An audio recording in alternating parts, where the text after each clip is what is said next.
प्रधानमंत्री नरेंद्र मोदी के यूपी दौरे का जिक्र कर लेते हैं। चुनाव ऐलान के बाद आज ये दूसरा मौका है जब प्रधानमंत्री नरेंद्र मोदी पश्चिमी यूपी के दौरे पर रहेंगे।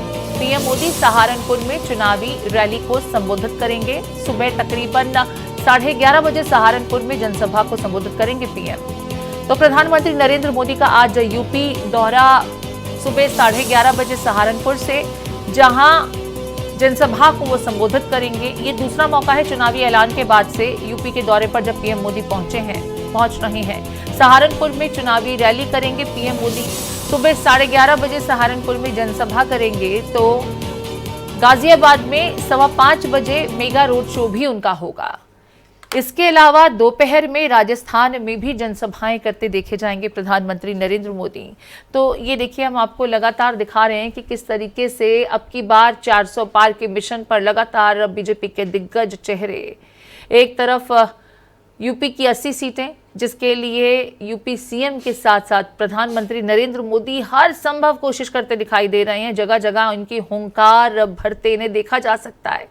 यूपी में लगातार ताबड़तोड़ जहां चुनावी प्रचार करते देखे जा रहे हैं यूपी के सीएम योगी आदित्यनाथ, तो वहीं मिशन 400 पार के तहत उत्तर प्रदेश, क्योंकि बहुत महत्वपूर्ण राज्य है, कहा जाता है कि अगर केंद्र तक किसी को सत्ता पर काबिज होना है तो उसका रास्ता तो यूपी से ही होकर निकलता है, यूपी से होकर गुजरता है। शायद यही वजह है कि सुबह सहारनपुर से शुरुआत करने के बाद राजस्थान पहुंचकर रैली को संबोधित करने के बाद शाम वापस गाजियाबाद में जाकर खत्म होगी, जहां प्रधानमंत्री Narendra Modi mega road show में शामिल होंगे। प्रधानमंत्री नरेंद्र मोदी का गाजियाबाद में 5:15 बजे शाम को मेगा रोड शो। वहीं सहारनपुर में प्रधानमंत्री नरेंद्र मोदी बीजेपी प्रत्याशी को लेकर के जनसंपर्क अभियान, जनता के बीच पहुंचेंगे, जनता को संबोधित करते नजर आएंगे प्रधानमंत्री नरेंद्र मोदी। सहारनपुर एक ऐसी लोकसभा सीट जहां से BJP, Samajwadi party, Congress party से लेकर के निर्दलीय तक उम्मीदवार इस सीट पर जीत हासिल कर चुके हैं। अगर पिछले चुनावों की बात करें, जब मोदी लहर थी, बावजूद इसके समाजवादी पार्टी से, बसपा से यहां पर हाजी फजलुर रहमान जो हैं वो जीते थे। ऐसे में बीजेपी इस सीट को किसी भी सूरत में हल्के में नहीं लेना चाहती। शायद यही वजह है कि प्रधानमंत्री नरेंद्र मोदी यहां पर जनसभा को संबोधित करेंगे। और गाजियाबाद में शाम 5:15 बजे प्रधानमंत्री Narendra Modi mega road show करेंगे। मेरे साथ मेरे सहयोगी मोहित जुड़ गए हैं। मोहित का मैं रुख कर रही हूँ। मोहित, प्रधानमंत्री नरेंद्र मोदी के आज पश्चिमी उत्तर प्रदेश में 2 कार्यक्रम, सहारनपुर और गाजियाबाद की बात की जाए तो 2 कार्यक्रम हैं। आप इस वक्त गाजियाबाद में मौजूद हैं। मैं चाहूंगी जरा बताएं कि आज यहाँ जो रोड शो होने जा रहा है उसको लेकर के किस तरह से पार्टी की तरफ से तैयारियां की गई हैं।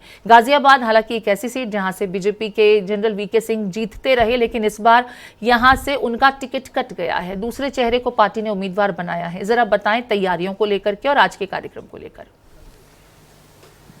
देखिए प्रीति, गाजियाबाद का ये दौरा बहुत ज्यादा अहम हो जाता है और इसलिए मैं इसको अहम बता रहा हूं क्योंकि प्रधानमंत्री नरेंद्र मोदी जब 2014 में पहली बार उनको प्रधानमंत्री पद का उम्मीदवार बनाया गया था तो उन्होंने गाजियाबाद में सिप्रा मॉल के पास से पहली चुनावी सभा की थी। और आप देखिए, प्रधानमंत्री खुद नरेंद्र मोदी इस बात को मानते हैं, गाजियाबाद को वो शुभ हमेशा से मानते आए हैं। और सबसे बड़ी बात यह है कि पीएम बनने के बाद, यानी कि 10 सालों के अगर हम कार्यकाल को देखें तो 10 सालों के कार्यकाल में ये 4था दौरा है गाजियाबाद का। और जितना इंतजार प्रधानमंत्री नरेंद्र मोदी को गाजियाबाद आने का रहता है, उतना ही इंतजार गाजियाबाद के लोगों को, गाजियाबाद की जनता को प्रधानमंत्री नरेंद्र मोदी का रहता है।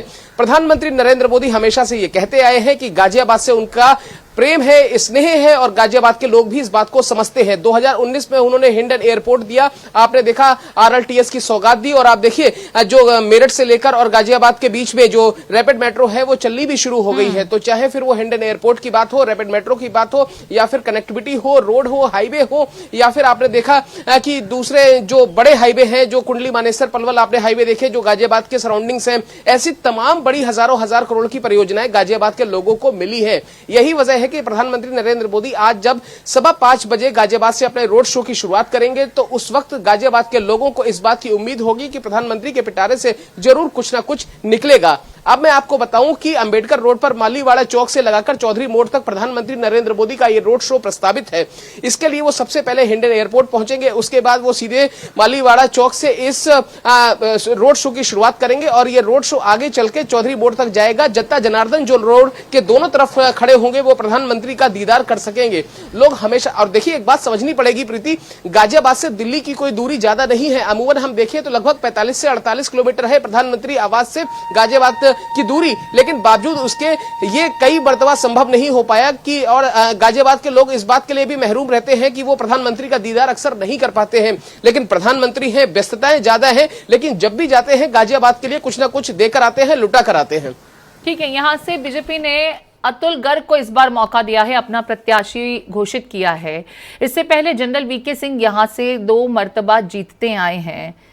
किस तरीके से यहां पर अतुल गर्ग अपनी जीत को लेकर के आश्वस्त हैं?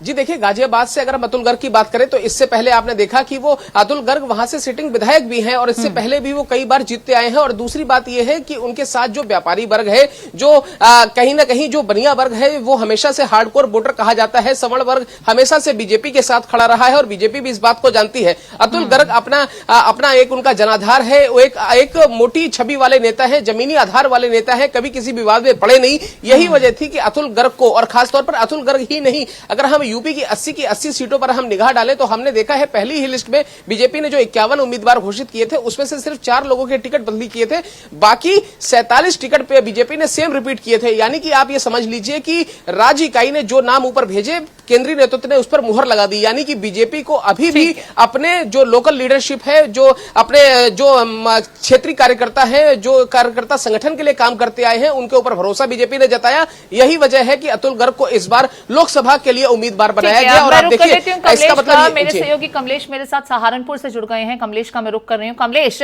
सहारनपुर में बड़ी रैली और आज के दिन की अगर शुरुआत प्रधानमंत्री नरेंद्र मोदी चुनाव प्रचार के तहत कहीं से कर रहे हैं तो वो सहारनपुर है। हालांकि ये एक ऐसी कॉन्स्टिट्यूएंसी है जहां पर बीजेपी से लेकर के बीएसपी, समाजवादी पार्टी, कांग्रेस और निर्दलीय उम्मीदवार तक जीतते रहे हैं। यानी यहां की जनता काम के आधार पर वोट कास्ट करती है, इसको इस तरीके से समझा जा सकता है। इस बार एक बार फिर से राघव लखनपाल को बीजेपी ने यहां से अपना उम्मीदवार बनाया है। प्रधानमंत्री नरेंद्र मोदी के आज के कार्यक्रम को लेकर के और यहां के उम्मीदवार को लेकर के किस तरह की तैयारियां हैं, जनसभा को संबोधित करेंगे, इसके बारे में जानना चाहूंगी।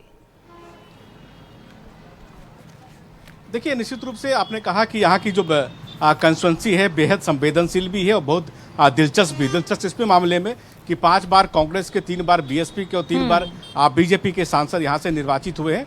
और राघव लखनपाल ये तीसरी बार चुनाव के लिए खड़े हैं।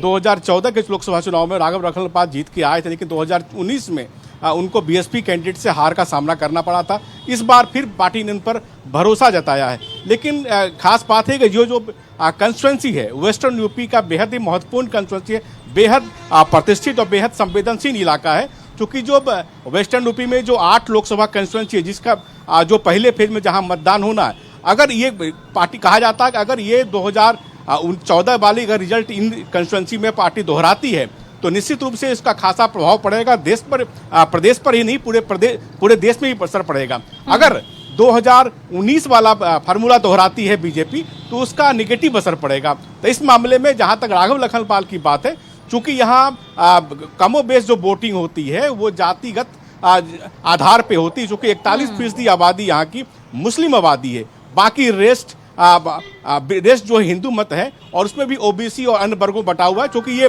गन्ना का इलाका है और गन्ना किसानों का जो मुद्दा काफी प्रमुखता से है। ऐसी स्थिति में आपको याद होगा कि कैबिनेट की अंतिम बैठक से पहले जो दूसरी बैठक हुई थी उसमें गन्ना किसानों के लिए समर्थन मूल्य को बढ़ाया गया था, तकरीबन 34 रुपये बढ़ाया गया था। तो ऐसी स्थिति में निश्चित रूप से राघव लखनपाल के लिए पॉजिटिव है। अब देख लो, चूंकि पूरे देश में कहा जा रहा है कि 400 पार अचीव करने के लिए प्रधानमंत्री नरेंद्र मोदी चुनावी मैदान में हैं सारे कैंडिडेट्स, इसलिए अब क्या सहारनपुर 2400 का जो आंकड़ा उसमें अपना बिल्कुल 2014 के नतीजों को दोहराएगा या 2019 जैसी ही तस्वीर एक बार फिर से देखने को मिलेगी, ये देखना दिलचस्प होगा। प्रधानमंत्री नरेंद्र मोदी का 11:30 बजे के आसपास यहां पर जनसभा का कार्यक्रम भी है। आपके पास फिर से लौटेंगे। फिलहाल तमाम जानकारियों के लिए बहुत शुक्रिया कमलेश, और मोहित गाजियाबाद से तमाम अपडेट्स के लिए आपका भी बहुत धन्यवाद।